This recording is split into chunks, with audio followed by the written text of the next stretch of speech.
Hello everyone, welcome to my YouTube channel ख्वाबों के पंख। यदि आप मेरे चैनल पर नए हैं तो please like share and subscribe my channel. साथ में बेल आइकन को भी प्रेस कर लीजिए ताकि आने वाले वीडियोस का नोटिफिकेशन आपको मिलता रहे। चलिए, इस वीडियो में हम बात करने जा रहे हैं, क्या सदा मौन रहना उचित है?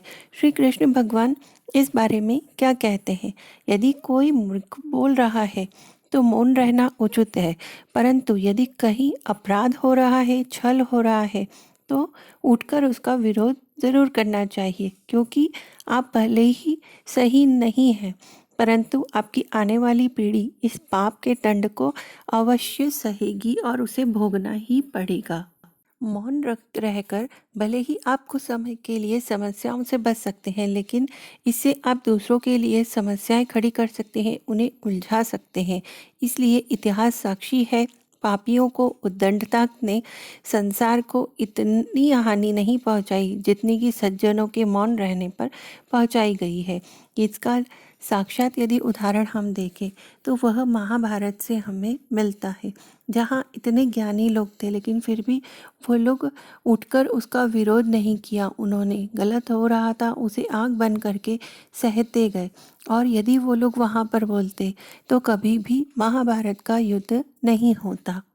बचपन से ही हमें ये कहावत सुनाई जाती है कि एक चुप सौ सुख, लेकिन ऐसा नहीं होता है। वक्त के साथ में, हालात के साथ में हमें हमारे विचारों को बदलते रहना चाहिए। यदि हम चुपचाप सहते जाते हैं गलत को, तो गलत व्यक्ति हम पर हावी होता ही चला जाता है।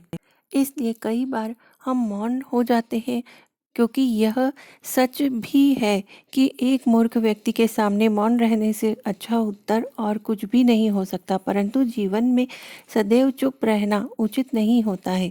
गीता में भी कहा गया है, जहाँ पाप का बल बढ़ रहा है, वहाँ छल कपट हो रहा है, वहाँ पर मौन रहने से अधिक गंभीर अपराध और कुछ भी नहीं हो सकता। कभी कभी हम सबके जीवन में एक समस्या अवश्य आती है कि हम किसी ताकतवर के समक्ष मौन हो जाते हैं। ऐसा क्यों? प्रायः उसकी ताकत से बचने के लिए हम मौन रहते हैं। मानते हैं कि ऐसा करने से हम एक विवाद से बच जाते हैं, हो सकता है कि एक संघर्ष से भी बच जाए, परंतु ऐसा बचाव देर सवेर एक बड़े संघर्ष को जन्म दे देता है। हमारा मौन रहना अनजाने में उस व्यक्ति का समर्थन बन जाता है। वह अपने आप को और अधिक शक्तिशाली अनुभव करने लगता है, और इसलिए वो हमारा दमन प्रारंभ कर देता है। एक के बाद एक हम अन्याय में अनचाहे रूप से सम्मिलित होते जाते हैं। आगे चलकर बड़े बड़े टकराव हो जाते हैं, कई बार तो युद्ध भी हो जाते हैं, जो हमने इतिहास में देखे हैं। इसलिए अपने मौन को आप ज़रूर तोड़िए, वक्त रहते अपनी बातों को कहिए, नहीं तो बड़े युद्ध से आप कभी भी बच नहीं पाएंगे और आप समस्याओं में उलझते जाएंगे। यह समझने के लिए, यह जानने के लिए आवश्यक है कि ऐसी कौन सी बात है जो विरोध करने से रोकती है। यह सामने वाले की शक्ति तो नहीं हो सकती, यह तो हमारा खुद का डर होता है जो हमें विवश कर देता है। इसलिए हमें अपने मन के डर को निकालकर उसका विरोध करना चाहिए। आखिर वह हमारा क्या और कितना बिगाड़ सकता है? सोचिए, ऐसा करने से हमारा मन कितना मुक्त, कितना हल्का अनुभव करेगा। गीता में भी कहा गया है कि अन्याय सहना अन्याय करने से ज़्यादा बड़ा पाप है। आज समाज में यही तो हो रहा है। जहाँ विरोध करना चाहिए वहाँ कोई बोलता नहीं, और कोई बलशाली व्यक्ति कुछ भी गलत बोल दे तो सब उसके सामने खड़े हो जाते हैं और उसका विरोध नहीं करते हैं, उसका समर्थन करने लग जाते हैं।